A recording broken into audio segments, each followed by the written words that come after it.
Hello, Taylor Ellwood here, and welcome to the Magical Experiments channel. Today I wanted to talk about power over and power with in magic.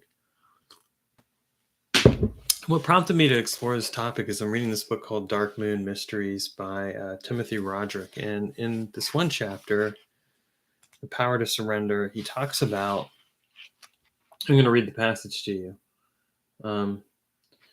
In order for magic to be alive, it too must be infused with spirit. Surrendering or linking to the realm of spirit is the power that underlies willing. Now, this is interesting because will-based magic is all about, power over. Surrendering is about power with. We're going to explore this. Once you have physically and mentally and spiritually surrendered and power begins to flow, you can tap back into the DSL power of fire to will in order to mystically and physically direct this flow of spiritual energy. Yeah. And he says, in practical terms, through surrendering, you tap the source of energy behind the power to will and learn to release it. The dark moon power of surrendering is all about release. Initially, this power allows you to release and relax physically and mentally so that you can access the source of spirit. Magical work requires flexibility and consciousness on the part of the magician because spiritual energy moves fluidly. If you become rigid by anchoring your consciousness to either pole, willing or surrendering, it is difficult to generate magical power. Well, and on and on. Some very interesting things. I recommend checking the book out. When I think about power over versus power within, I definitely think about it in relationship to this concept of will. Will-based magic, I've talked about it before, is about power over. It's about trying to force something into place in order to get a result. And over the last few years, my exploration of magic has shifted from a will-based approach to more of a surrender, more of a going with the flow and learning how to direct it at the right time and place. So there is an aspect of will at work, but it's learning to work with instead of trying to have power over. And I think this is a really important change in magical work. And when we have this kind of realization of, okay, we're doing things this way and it works this way, but then we're struggling and we're encountering maybe some rapids in our lives, the tendency might be to have power over, to try and to get power over the situation. The best thing that we could do is actually surrender to the situation, look at the context of the situation and adapt and flow to it. Recognize that it is what it is, that you don't necessarily have complete control over it, and know when and where to adapt to it. One of the things that I found is that when I've learned to surrender to the situation, instead of trying to impose my will upon it, I've actually gotten better results, because what I've found is that I've learned to work with everything in the situation, and I've created this kind of collaborative awareness, if you will, that operates from a place of like recognition, like, okay, here I am, and I'm trying to have power over. Instead, I'm going to have power with. Here I'm struggling with something, and instead of struggling with it, I'm going to work with it. I'm going to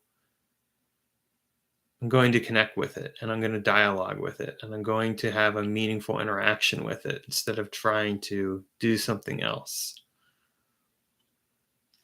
The more I recognize this in relationship to my own approach to magic, the more I see why it's so essential to shift to an approach that's not Wally will-based. And yet, in most magical theory and practice, what we have is a will-based approach. It's all about trying to impose will over magic.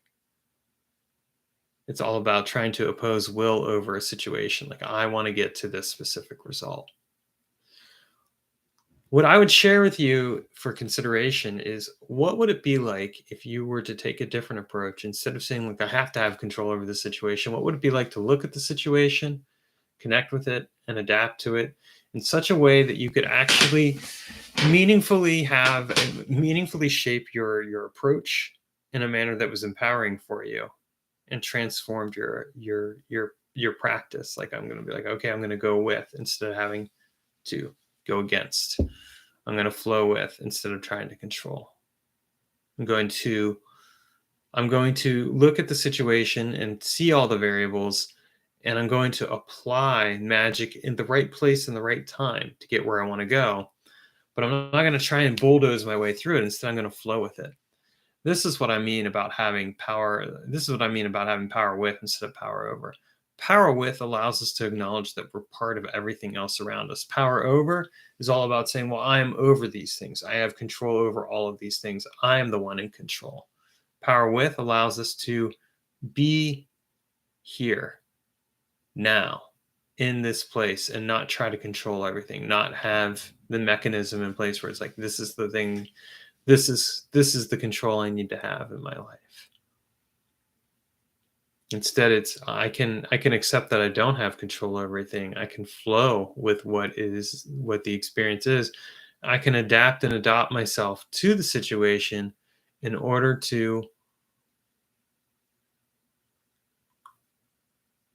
connect in a meaningful way and have meaning and purpose. Connect in a meaningful way that actually transforms the situation from one of I have to have things this specific way to I can adapt to the situation and work with it and utilize what's around me to get where I want to go. Knowing at the same time that I may not have control over every single variable, but I can work with those variables. I can find a place of collaboration where what I generate or create produces the results that I want. I leave that to you for consideration today. What is your approach to magic? Is it power over or power with? Why have you taken one approach or the other? What brought you to the point where you took that approach? And if you changed from one approach to the other, what helped you make that decision to change?